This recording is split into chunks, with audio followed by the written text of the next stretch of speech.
Bonjour, j'espère que vous allez bien. Donc on va continuer la révision du module traitement et analyse de données. Voilà. Donc pour savoir où on est exactement arrivé concernant ce cours, concernant la révision de ce cours. Donc on a vu avant, c'est quoi des données quantitatives, c'est quoi des données qualitatives, c'est quoi une méthode de recherche quantitative et une méthode de recherche qualitative. Ensuite, on a vu c'est quoi un questionnaire, comment il se fait. Donc le questionnaire est une technique de collecte de données dans une recherche quantitative. On a vu aussi l'entretien, qui est une technique de collecte de données dans une recherche qualitative. Voilà, grosso modo, ce qu'on a vu avant, dans les vidéos précédentes. Maintenant, pour continuer, si on a utilisé un questionnaire, donc on a précisé notre échantillon, on a construit, on l'a testé, etc. Donc on l'a partagé, on a récupéré nos questionnaires remplis. Aussi, par exemple, dans une recherche qualitative, donc on a créé des guides d'entretien, on a sélectionné notre échantillon, on a passé des entretiens, on les a enregistrés à titre d'exemple. Hop, on a fini. Maintenant, donc on a des questionnaires remplis, on a aussi des enregistrements, par exemple, des entretiens. Maintenant, qu'est-ce qui va suivre? Ensuite, on va faire quoi? Donc, on n'a pas besoin seulement de données brutes, de données comme ça, des questionnaires comme ça, des entretiens enregistrés, point. Donc, ce qui va suivre, dans l'étape analyse de données, donc les étapes de la recherche scientifique, juste un petit rappel. Donc, on a la question de départ, l'exploration, donc théorique et empirique, la problématique, construction du modèle d'analyse, observation, donc dans l'observation, on va collecter des données. Maintenant, dans l'étape qui va suivre, c'est analyse de données. Dans cette étape d'analyse de données, en principe, on a des données brutes et on doit suivre certaines étapes, certaines techniques pour comprendre ces données, pour arriver à des conclusions. Voilà, parce qu'on, par exemple, à vérifier nos hypothèses, etc. Parce qu'on a un objectif. Ce n'est pas seulement collecter des données brutes et c'est bon. On doit interpréter ces données. Bien sûr, pour l'interprétation, il y a différentes étapes, différentes techniques à suivre. Dans cette vidéo, on va voir donc l'analyse du contenu comme c'est une procédure pour traiter des données qualitatives. Voilà. Par exemple, on a dit l'entretien. Donc, quand on a terminé notre entretien, c'est bon. Donc, pour traiter les données brutes de cet entretien, on doit se référer à l'analyse de contenu. Voilà. Donc, avant de commencer, ou avant donc ce sera une petite vidéo seulement, j'espère. Il faut savoir que l'analyse de contenu peut se faire dans une recherche quantitative ou dans une recherche qualitative, dans l'étape analyse de données, comme aussi elle peut être une méthode complète de recherche. Comment ça? Ça veut dire, dans ce qui nous concerne, nous, ici dans ce cours, l'analyse de contenu, on a besoin de l'analyse de contenu pour traiter les données brutes des entretiens. Pour l'instant, c'est l'objectif maintenant du cours. Mais il faut savoir aussi que le chercheur peut utiliser cette analyse de contenu comme méthode de recherche. Voilà. Par exemple, les sociologues, les historiens, les politologues, les psychanalystes peuvent entamer une recherche qui se base principalement sur l'analyse de contenu. Par exemple, un sociologue d'après un récit de vie, il va essayer donc d'extraire, par exemple, de comprendre les relations sociales d'un individu, d'après son récit de vie, d'après sa biographie. Voilà. Par exemple, aussi un historien qui va se baser sur un contenu donc, d'une autre nature, par exemple sur des objets, par exemple des objets trouvés dans un château. Donc il va essayer de comprendre, d'après ces objets, le mode de vie ou des individus qui vivaient dans ce château, par exemple, qui date de plusieurs années, plusieurs milliers d'années. Voilà. Donc ça, c'est comme on a dit, c'est une méthode utilisée par le chercheur quand il ne peut pas collecter des données lui-même. Par exemple, comme on a dit, comme les historiens, ils ne peuvent pas donc faire un passage dans le temps et voyager donc 3000 ou 4000 années avant notre date actuelle pour faire des questionnaires à une population. Pour ça, ils se basent sur un contenu. Par exemple, des livres, des objets, des photos, des portraits, etc. Des enregistrements sonores, etc. Le sociologue aussi, s'il veut faire une étude sur, je ne sais pas, sur une personne, sur une population qui n'existe pas actuellement, mais qui a laissé des traces, des enregistrements vidéo, par exemple, comme la Deuxième Guerre mondiale à titre d'exemple, s'il veut chercher sur les relations sociales des individus, je ne sais pas, dans un pays européen, je ne sais pas, il ne peut pas bien sûr aller et faire des entretiens ou faire l'observation participante. Donc il va se baser sur les documentaires, sur des écrits, sur des correspondances, etc. C'est ça l'analyse de contenu comme méthode principale de recherche. Maintenant, ce qui nous intéresse, ce que nous intéresse ici, c'est l'analyse de contenu de données qualitatives, brutes, qu'on a recueillies dans le processus de recherche dans la méthode scientifique. Voilà. Donc on va voir ici l'analyse de contenu.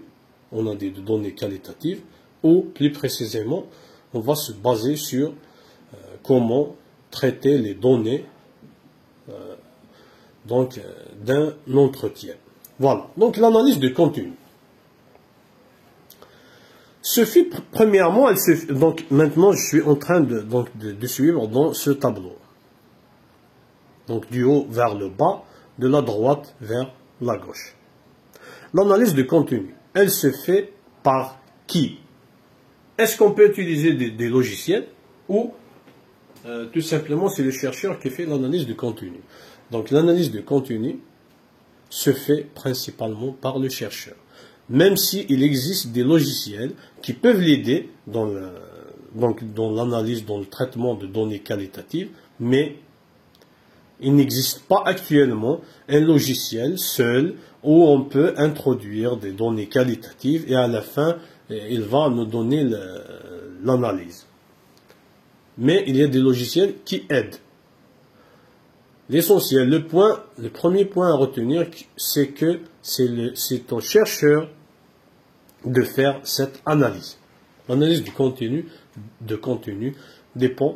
c'est un travail du chercheur. Voilà. Donc le contenu de quoi? Ou quel contenu? On parle ici de quel contenu? Ici, on parle généralement, d'une façon générale, de contenu, de données brutes, qualitatives, mais spécifiquement, on parle de données d'entretien. Ici, on va se focaliser dans notre révision sur les données d'entretien. Voilà. Maintenant, analyser, ça veut dire quoi? Analyser, l'analyse du contenu. Ce verbe analyser, ça veut dire traiter des données qualitatives, les interpréter, les classer, les découper, les regrouper, etc. Faire plusieurs étapes. Pourquoi? Pour Le but final, c'est pour arriver à des conclusions. C'est pour arriver à notre but de recherche. À notre, j'ai oublié le nom, à notre objectif de recherche. Voilà. C'est ça. Donc, j'espère que je n'ai pas oublié quelque chose. Donc, on a dit que l'analyse de contenu se fait par le chercheur. Elle porte sur un contenu diversifié, contenu donc qualitatif. Aussi, on a dit que l'analyse c'est traiter et classer, découper, catégoriser, etc. les données qualitatives pour arriver à notre objectif de recherche. Donc, pour récapituler, on peut dire que l'analyse de contenu est un ensemble de méthodes dont le but de dégager à partir de documents, donc photos, contenu des pages web, ou le contenu, les enregistrements par exemple d'un entretien, pour dégager un maximum d'informations à partir de ces données brutes, un maximum d'informations en relation avec le but de recherche et aussi de découvrir le sens de ces informations. Des fois, il y a un sens caché à essayer de comprendre. Donc, j'essaie de répéter et récapituler. Donc, l'analyse de contenu, c'est un ensemble de méthodes, des techniques, qui ont le but de dégager, à partir de documents, à partir de données qualitatives, par exemple, les données les enregistrements d'un entretien, des photos, des pages web, etc. Donc le but c'est de dégager à partir de ces documents, à partir de ces données brutes, un maximum d'informations en relation avec notre objectif de recherche. Et aussi donc découvrir des fois le sens caché qui est dans ce contenu. Voilà. Donc on a dit aussi, il faut garder à l'esprit que l'analyse de contenu se fait par le chercheur. Des logiciels peuvent l'aider, mais il n'existe pas maintenant des logiciels qui font cette analyse de contenu à 100%. Comme les logiciels utilisés dans les recherches quantitatives. Voilà. Maintenant, donc, pour terminer cette vidéo et continuer ensuite, donc les étapes principales d'une analyse de contenu ou de l'analyse plus précisément du contenu des entretiens, entre parenthèses, c'est les 4 cités ici en bas de ce tableau. Donc la préparation des informations ou la présentation des informations, 2. La catégorisation, 3. Le découpage et le codage, 4. L'inférence. L'inférence, c'est la conclusion.